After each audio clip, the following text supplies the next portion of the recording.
Uzgoj tikvi, tikvica, dinja i čak i krastavaca može se pretvoriti u beskrajno iščekivanje ploda kojega nikako ubrati. Sve ste napravili po pravilima, posijali, pognojili, malčirali, redovito zalijevate, no tikvica ili krastavaca nema. Samo imaju cvjetovi, a mali plodovi prije nego što se razviju trunu. Znate li da ovo povrće ima muške i ženske cvjetove? Ženski cvjetovi daju plod i ako nisu uopšte ili su nedovoljno oprašeni, taj će plod propasti. Tada je vrijeme da uzmete stvari u svoje ruke. Danas ćemo vam pokazati kako da sami oprašite cvjetove tikvica i da vam objasnimo iz kojih razloga dolazi do pojave propadanja i truljenja malih plodova. Ukoliko vam ovaj video bude od koristi i želite se s nama družiti i dalje, gledati naše video savjete, zapratite naš kanal i svakodnevno dobivajte obavijesti o novom videu koji će biti koristan u radovima u vašem vrtu. Ako se tikvice uzgajaju na otvorenom, potrebno je paziti da imaju dovoljno količine sunčeve svjetlosti i da su zaštićene od vjetra. One vole toplinu, te je uzgoj u stakleniku ili plasteniku za njih veoma povoljan. S obzirom na to da se može kontrolirati temperatura, mogu se zasijati ili posaditi i kasnije.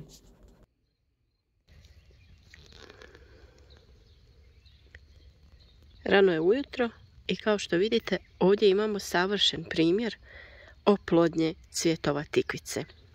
Ovo desno je muški cvijet, dok je ovo lijevo ženski. I vidi se očita razlika između tih cvjetova što se tiče unutrašnjosti. I pčela obiđe muški cvijet pa ode na ženski i samim tim ga oplodi. Muški cvjetovi imaju ovaj dugi, tanki prašnik sa kojim je potrebno oploditi ženski cvijet, koji izgleda malo drugačije i ima više okruglu strukturu. Jedan od razloga zašto nije došlo do oplodnje nekih tikvica, pa ovdje vidimo jednu koja je istrunula, jesu kišna razdoblja kada pčele nisu mogle obavljati svoj posao, tako da samim tim nisu oplodile ove ženske cvjetove.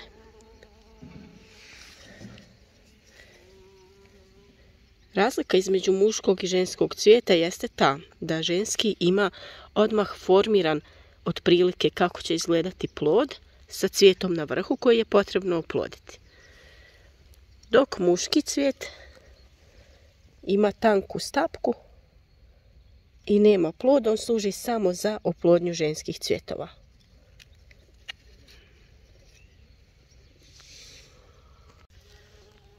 Na ovoj tikvici vidimo ravnomjernu zastupljenost i jednih i drugih cvjetova. Imamo nekoliko muških cvjetova sa dugim stapkama, a imamo i nekoliko ženskih na kojima vidimo da je formiran plod. Tako da bi na ovoj tikvici trebala da se desi oplodnja i da imamo dosta plodova. Tikvice su vrlo osjetljive na hladnoću, tako da ukoliko je puno hladnih i kišnih dana, velika je vjerovatnost da neće doći do oplodnje. Pa tu u priču dolazimo mi sami, te je potrebno ručno oploditi cvjetove tikvica.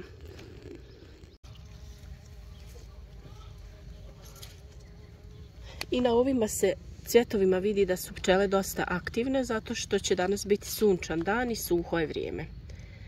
Pa ćemo ovdje da vam pokažemo kako izgleda umjetna oplodnja. Prvo što trebate da ustanovite jeste koje je ženski, a koje je muški cvijet. Ovaj ovdje otvoreni sa ovim velikim prašnikom, to je tučkom u sredini.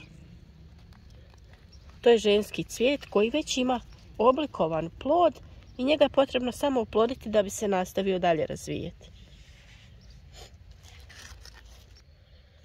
Ovdje su to pčele učinile umjesto nas, ali u slučaju kada pčele nisu aktivne i kada su hladni dani, kišni, pokazat ćemo vam kako da to napravite sami, da se osigurate da imate dosta plodova tikvica. Ovdje imamo muški cvijet. On ima ovako tanku ovu stapku i unutra ima prašnik.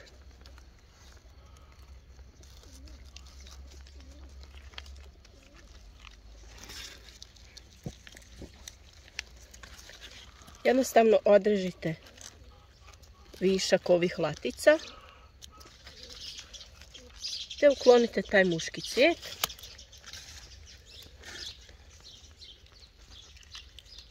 I sa njim ćete izvršiti oplodnju ženskog cvijeta.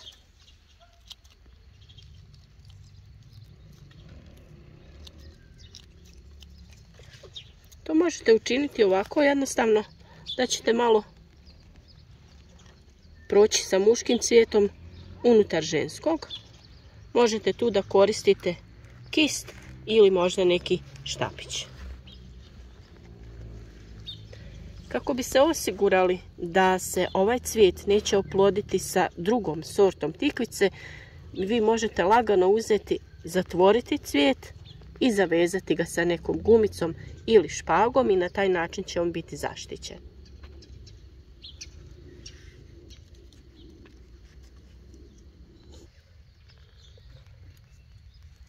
S obzirom da su cvjetovi tikvica otvoreni samo ujutro rano i kasnije se zatvaraju, važno je tada obaviti ovaj postupak. Sada ćemo vam ponovo pokazati. Znači ovdje vidite ženski cvijet koji će se uskoro otvoriti. A ovdje je, to jest ovaj što ima već oblikovanu tikvicu. A ovo je muški cvijet koji ima ovu tanku stapku. To je glavna razlika između tih cvjetova. I sada ponovo uklanjamo latice kako bi ga iskoristili za oplodnju.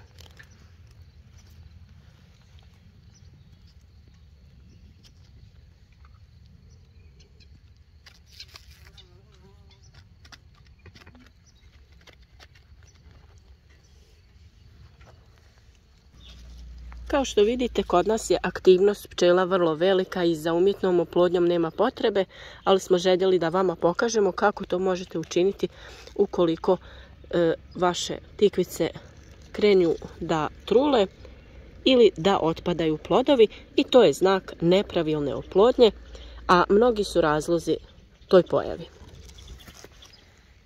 Naime, uslijed hladnog i kišnog vremena nismo imali aktivnost korisnih kukaca poput pčela, bumbara i sličnih koji bi mogli da oplode cvjetove tikvica. Iz toga razloga se dogodi ovo. Da ovi plodovi koji nisu oplođeni krenu da trunu i da propadaju. Te samim tim nećemo imati uroda tikvica. Iz tog razloga vrlo je važno pratiti stanje i uskočiti u pomoć ukoliko je potrebno. Ukoliko uzgajate više vrsti tikvica, vrlo je važno da istu sortu sadite jednu pored druge kako ne bi došlo do ukrštanja vrsti. Tako ćete znati tačno koju vrstu tikvice imate gdje. I također je važno da imate više tikvica iste vrste jednu pored druge iz razloga ukoliko se na jednoj pojavi više ovih muških cvjetova, da se mogu oploditi sa ovim ženskim cvjetovima na susjednoj tikvici koja je posađena pored. Na taj način ćemo znati da ćemo imati dosta plodova jer će sigurno doći do međusobne oplodnje.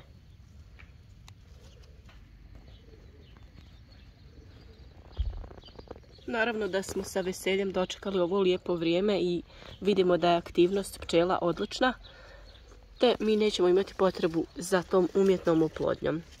Ovdje evo imate savršen primjer ravnomjerno zastupljenih ženskih cvjetova sa ovim plodovima, te ovih muških cvjetova koji su tanki i na stapkama, pa se nadamo da ćete uspješno da ih razlikujete ukoliko budete imali potrebu za ovim postupkom.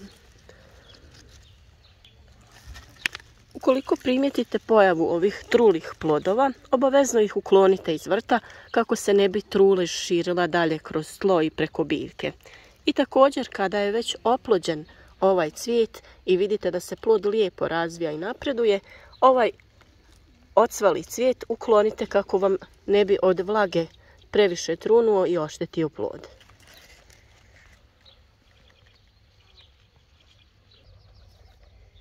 Ukoliko na listovima tikvica primijetite ove neke bijele šare, to je jednostavno zato što je to takva sorta i to se pojavljuje na listovima tikvica. Znači to nije nikakvo oboljenje i ne treba vas brinuti. Ako se pojavi da se listovi suše ili da dobivaju žute ili smeđe mrlje, to je već tada neka vrsta oboljenja. I upravo iz tog razloga, kako bi spriječili oboljenja, uklonit ćemo ove listove koji dodiruju tlo i koji trunu, kako bi izbjegli dalje širenje eventualnog oboljenja. Biljka će na ovaj način imati bolju prozračnost, te će se listovi lakše sušiti, neće se zadržavati vlaga i smanjit ćemo šansu za oboljenja i za pojavu štetnika. Slobodno uklonite i po nekoliko ovih donjih listova i na taj način održavajte zdravlje ove stabljike. Vrlo važna ova prozračnost u donjem dijelu kako bi se bolje sušila i kao što sam rekla, na taj način izbjegavamo razvoj različitih oboljenja i nakupljanje štetnika ispod listova.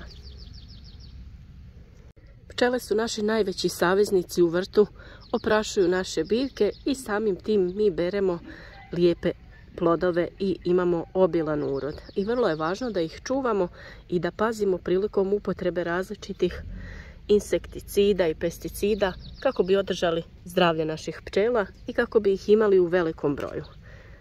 A ukoliko vrijeme spriječava njihov rad, naravno mi smo tu da uskočimo u oplodnji naših cvjetova tikvica kako bi uzgoj bio što uspješniji.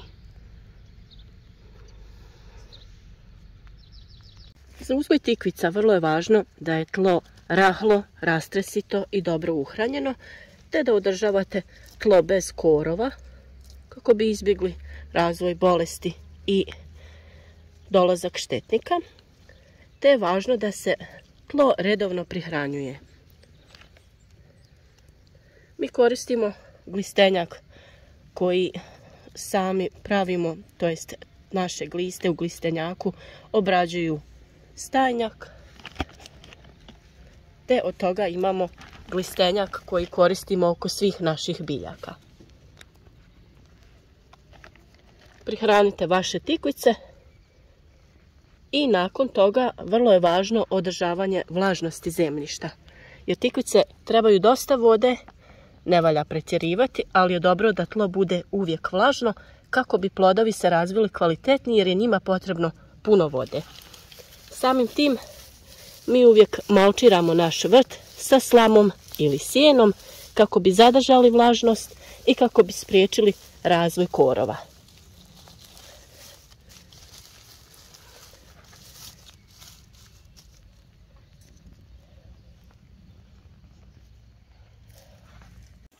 Nadamo se da će vaš uzgoj tikvica uz ove savjete biti uspješan, a naravno i da će urod biti obilan i zdrav.